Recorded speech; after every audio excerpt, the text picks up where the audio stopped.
Bismillahirrahmanirrahim. Assalamualaikum warahmatullahi wabarakatuh. Alhamdulillahi rabbil alamin. Lakal hamdu wa ilaikal mushtaka wa antal musta'an ya dzal jalali wal ikram. Allahumma fasalli wa sallim wa barik wa an'im ala sayyidil mursalin Muhammad sallallahu alaihi wasallam wa ala alihi wa sahbihi ajma'in, amma ba'd. Alhamdulillah, yang sama-sama kita hormati pengurus Masjid Az-Zahidin, alim ulama, tokoh masyarakat, bapak-bapak, ibu-ibu yang dirahmati Allah Subhanahu wa taala. Marilah terus kita bersyukur kepada Allah atas segala limpahan karunia nikmat yang diberikan kepada kita.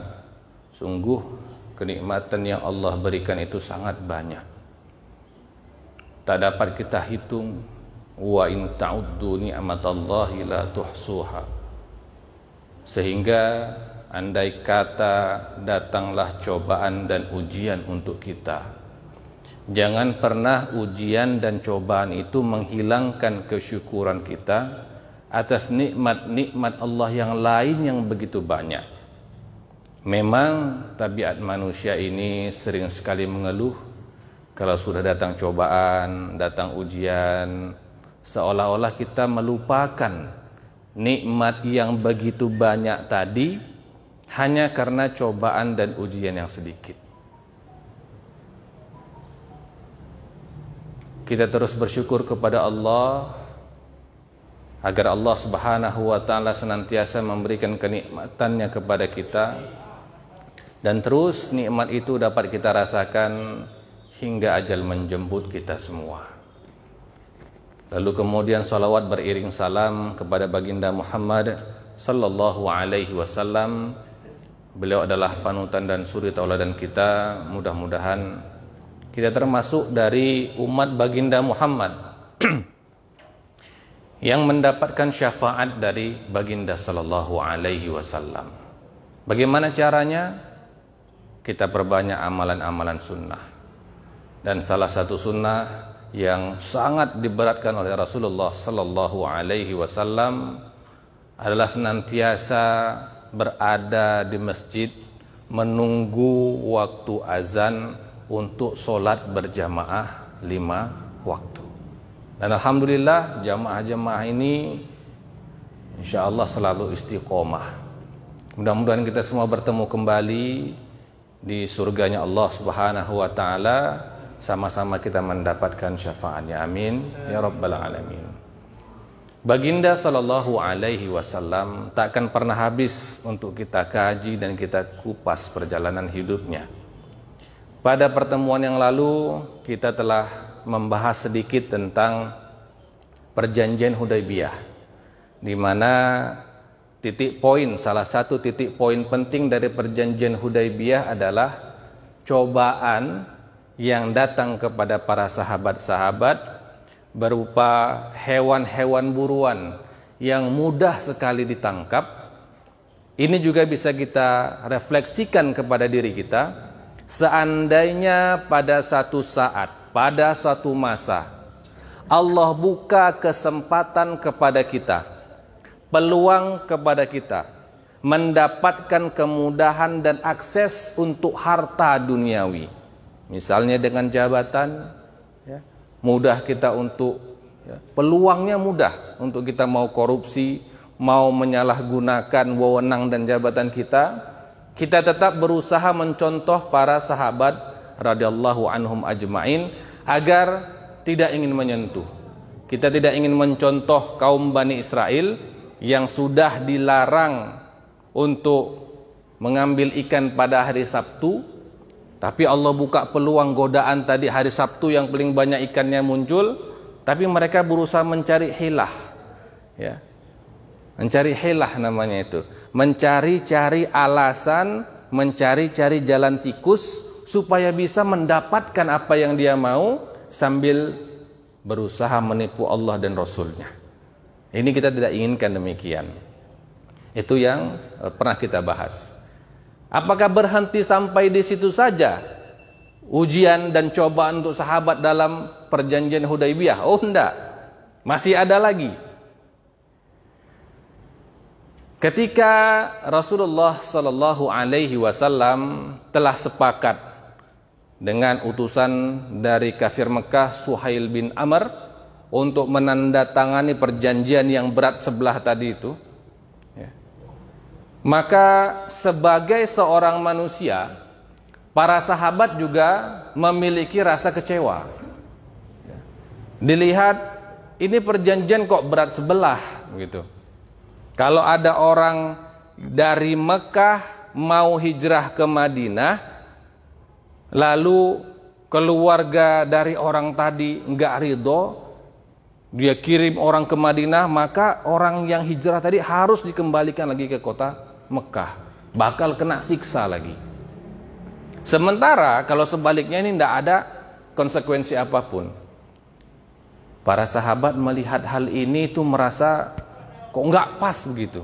Ya, ini nggak pas. Karena ada rasa kecewa tadi, ya, para sahabat muncul godaan berikutnya. Apa itu? Enggan untuk mematuhi orang yang membuat mereka kecewa. Siapa yang membuat mereka kecewa? Ya Rasulullah waktu itu. Ya, sebagai manusia biasa, sahabat juga memiliki perasaan kecewa. Kok Rasulullah mau sih tanda tangan itu gitu? Ada kekecewaan mereka. Karena sudah ditandatangani, Rasulullah harus kembali ke kota Madinah. Rasulullah katakan kepada para sahabat, kemasi barang-barang kalian, lalu ayo kita kembali ke Madinah. Para sahabat tidak ada yang bergerak, Pak, Bu. Tidak ada yang bergerak. Kenapa? Apa mereka nggak ngerti bahwasanya perintah Allah Subhanahu wa taala, atii'u Allah wa atii'ur Rasul. Mereka mengerti, tetapi perasaan kecewa itu membuat mereka seolah-olah lupa, seolah-olah terpaku begitu saja. Subhanallah. Sahabat juga masih manusia. Tidak ada yang bergerak. Rasulullah SAW, sahabat kok tidak ada yang bergerak. Maka Rasulullah SAW masuk ke tenda beliau. Nah, disinilah menjadi titik balik dari perubahan para sahabat tadi. Rasulullah bermusyawarah kepada istrinya, yang waktu itu yang dibawa adalah Ummu Salamah berdasarkan hasil undian. Ya, ada Siti Aisyah, ada Zainab, ya semua. Tapi yang terpilih adalah Ummu Salamah. Rasulullah nanya, ini gimana? Ya, ini gimana? Sahabat tidak mau bergerak. Kenapa? Karena mereka kecewa. Kecewa dengan keputusan perjanjian Hudaibiyah. Iya. Kecewa harus kembali ke kota Madinah setelah perjalanan jauh. Iya. Mereka sudah ingin melaksanakan ibadah itu. Mereka kecewa. Manusiawi sekali. Maka Ummu Salamah sebagai istri yang luar biasa, subhanallah. Ini perlu dicontohin untuk para istri-istri ini. Kalau suami sudah menemukan jalan buntu, ya, berilah saran terbaik yang kita bisa, tapi jangan pernah mendiktenya. Jangan pernah mendikte. Laki-laki tidak suka didikte. Ya, tapi kasihkan saran, buka opsi dan peluang. Ini ada bisa begini, ada bisa begini.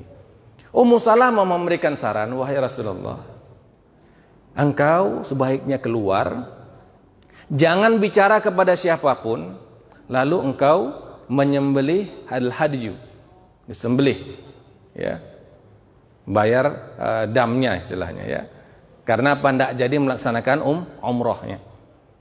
Lalu cukurlah. Maka Rasulullah SAW keluar dari tenda beliau. Beliau tidak berbicara kepada siapapun, dan ini memberikan efek kepada para sahabat.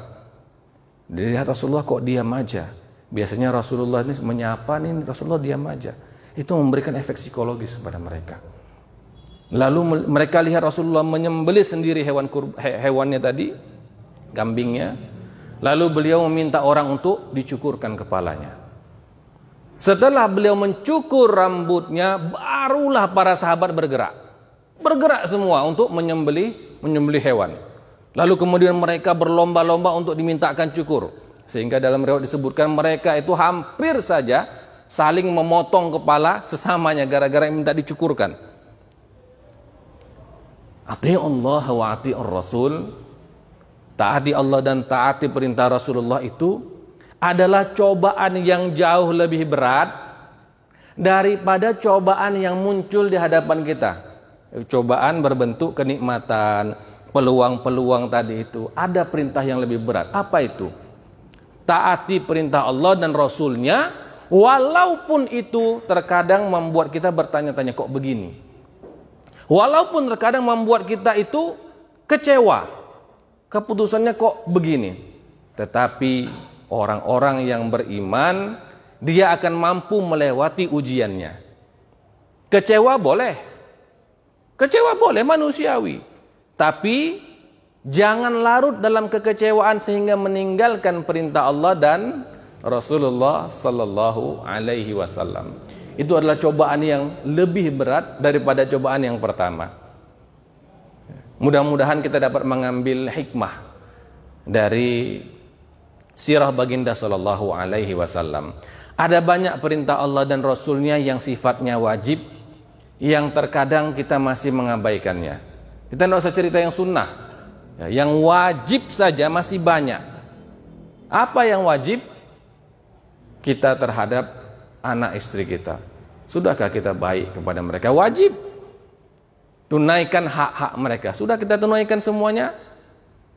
Wajib.